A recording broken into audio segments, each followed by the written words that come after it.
get me out of here. That's Tekken 8 That- anyway. Like, that's like Tekken Ball 150% global ball. It's chaotic. just send it. Just send it. Exactly. Yeah. Just send it over and everything like that. Oh, wait, which way am I? There I go. See ya, Bye, C6. I've been told to behave. I did one thing. Yeah, you did one thing, and it already got you All blacklisted. right, I've been told to behave in very strong terms by C6.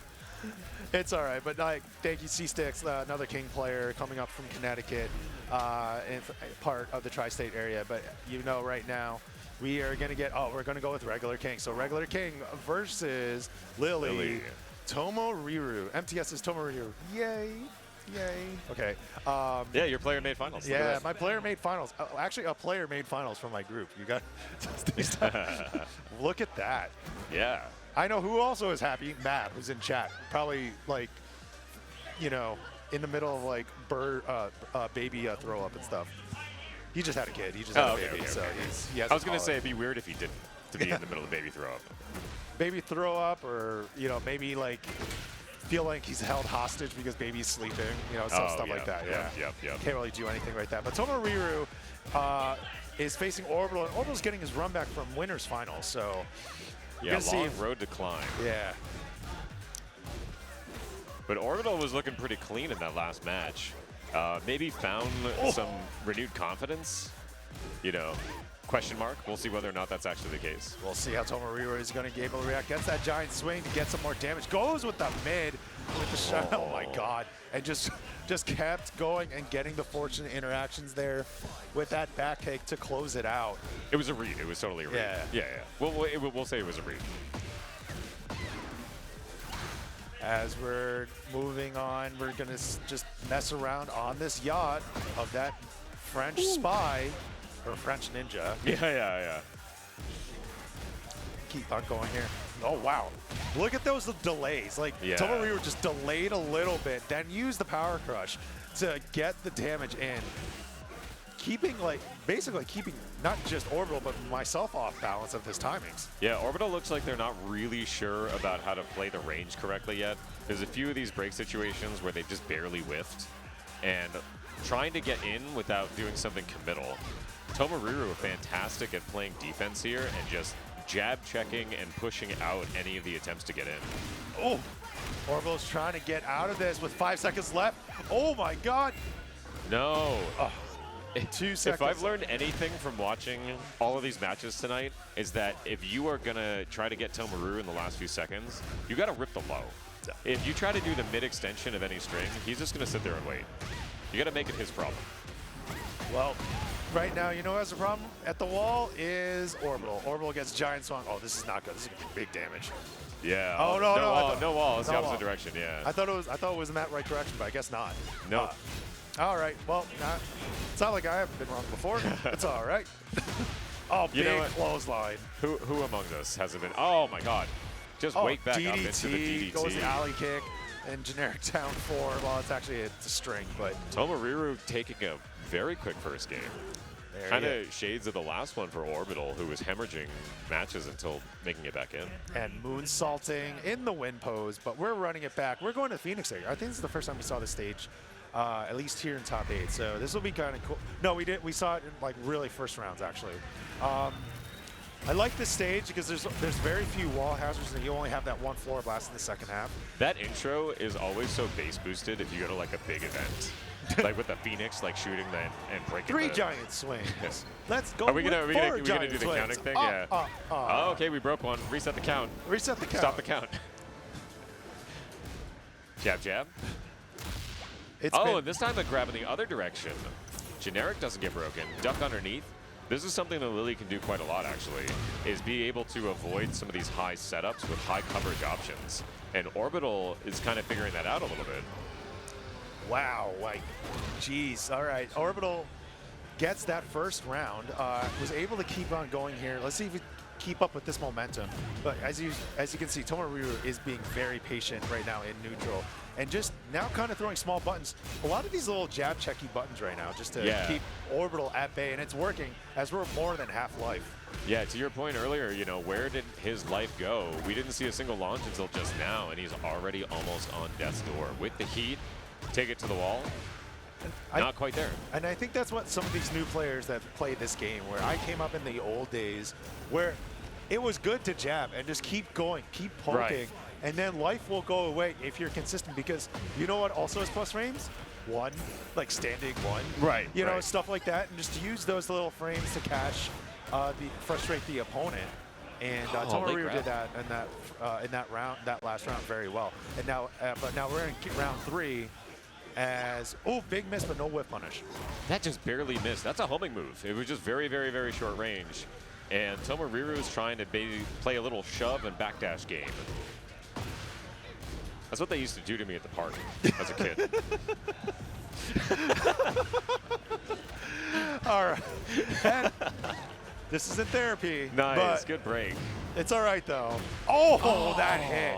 That was from downtown by Orbital. Big damage right here.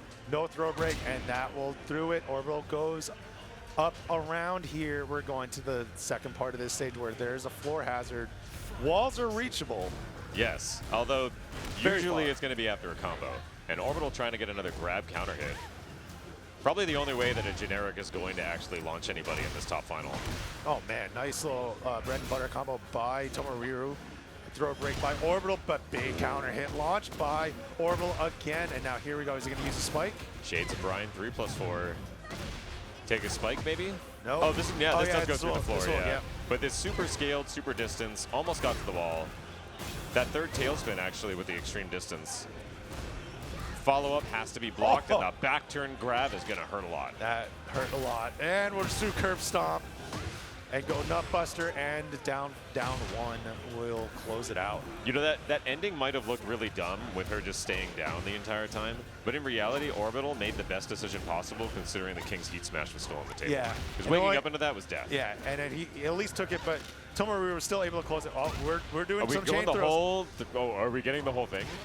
Oh yeah. That's the incomplete, like second tier chain of that. Trying to figure this out, trying to keep on going here. Yeah, waiting out the offense. No doubt. Spring kick. Okay, First time we've seen that. Ooh, Oh, nice low check. And Down Tomoriru forward. just gonna run it again. He's really only been using like the same like 5 moves in neutral just to like get you up. But that's kind of how you play any It is, fighting game. yeah, it is king. Yeah, it's king gameplay right And there. it's king gameplay. It's actually just like classic like Yeah. fighting gameplay. You just have like a couple moves, especially in like Street Fighter or Guilty Gear, even City of the Wolves, like or Yeah. Fighter Field. You don't have that many moves to work with. This is my mid punishment. This is my counter hit Yeah. move. That's what he's kind of just throwing, and maybe he's mixing it up here or there every once in a while. But right now, Tomoriru is on 2-0, and in this grand finals. I imagine Orbital has to be frustrated with how easily he's handling all of these different mixed situations. And Tomoriru making a big argument for potentially getting out of this tonight pretty early. Oh, and we're going to see Tomoriru just really playing the neutral, just waiting out the spacing, basically like baiting, not baiting, but making Orbital just, you know, initiate all the offense and he'll react. Yeah, I know. You have 3 games to play. Show me what your mix is. Show me. You have to stop me. I hate that Just throw get so grabbed much. and thrown. You know what's funny is that he could have done 2 different throws there because he could have done Irish Whip too. Oh, DDT again. He does that, just walk up for the DDT and just try to time your get up. So good at it. And no punish there. Probably could have And cleaned now out the he's round. just going to but- wait. He's just going to call back. Well, That's it doesn't hit this time around. He gets away with like 2%. Yeah, he did it the last time too. He waited for it, 2%. Wow, we are already activating the floor as lava, and it's only been 1 round. Yeah, so you know do you know why that happens? I forgot. It was like It's like if a game goes down to the last few seconds. Seconds, okay. Yeah, if a round goes down to the last few seconds, you get the lava early. okay. I Yeah. knew there was like a weird tech with that. We got giant swing, but tech rolled out blue spark giant Wait, swing. is this death? This might be death right at the wall. Oh my God. Throw loops, set point, tournament point for Tomoriru tonight. Tomoriru getting that signing buff. He just joined a team. He just joined the team. I mean, Orbital is, I will say this. Orbital is playing his mind out. He is doing very well. It's just Tomoriru is just finding all the different answers right now. Yeah, a few unfortunate drops on the combos, but overall is playing a very intelligent game. and Tomoriru is just fundamentally very strong. No, he's a very fundamental player. Coming in literally from the Philippines, like he's played his peers being AK, Dojin, and a couple other of those like big name players come from there. The Asia region is what they call it. That Yes, Southeast Asia. Oceania, yeah. And Oceania. But it's Asia, I think it's Oh, it's like that specific That's region. like the name of the group. Okay, cool. ASEAN. Yeah. Like it's like a NATO type of thing. That group is actually really strong. Like it's Southeast Asian and all that stuff. I know. I remember when Tomoriru came to the U.S., was really making waves, and everybody was like, "Who is this guy? How is he this crazy coming from there?" But with this last hit, Tomoriru is gonna clean it out. Tomoriru will take that, comes in to New York City Tekken, giving the crown back to New York City. Everybody, please clap. Hailing from Manhattan. Actually, that's where he lives now. He actually hails from the Philippines, but is living and residing in Manhattan and takes that bracket. And D-Styles, did you see what time it is right now? What is going on? This is this is like a world record time. We speed read this. Chat, please clap. Everybody in chat, please clap for that. Like this is great. I can get to a bar and watch the UFC main card tonight. Yeah. Yeah, but right now, before that. Do you want to give him the interview? Yeah, I'll give him. I can get. Do you? Yeah, no, give him the interview. Give him the interview. I'll give him the interview. That's fine. But okay, well, so since I'm going to be giving the interview because I guess that's part of my job. Sure. Yeah, sure. But whatever. I want to say, Graham, thank you very much for coming out. Like, it was very nice of you for you and Bone to come out here from Boston and everything like that. Give us a couple seconds where we can find you, where we can find the Boston locals and everything like that. Just chill that a little bit. So we have a Boston Tekken stream. We run it basically every 2 to 3 weeks. You can follow us on twitch.tv/Boston Tekken. I am Graham. You can find me at TKGraham on Twitter. And then generally our scene also has a Twitter too that you can come and follow if you want to understand, when we're playing and where we're playing and stuff like that. We run monthlies, we run weeklies, and then at some point we're going to run a 5v5. It sounds like. Yeah, it sounds like you're the de facto captain until that, but we're going to talk offline about that. Yes, we will catch up on that. I want to say I have been blessed tonight to be in the scene with all of these beautiful people. It's been a fantastic night. Everybody's been super nice to me.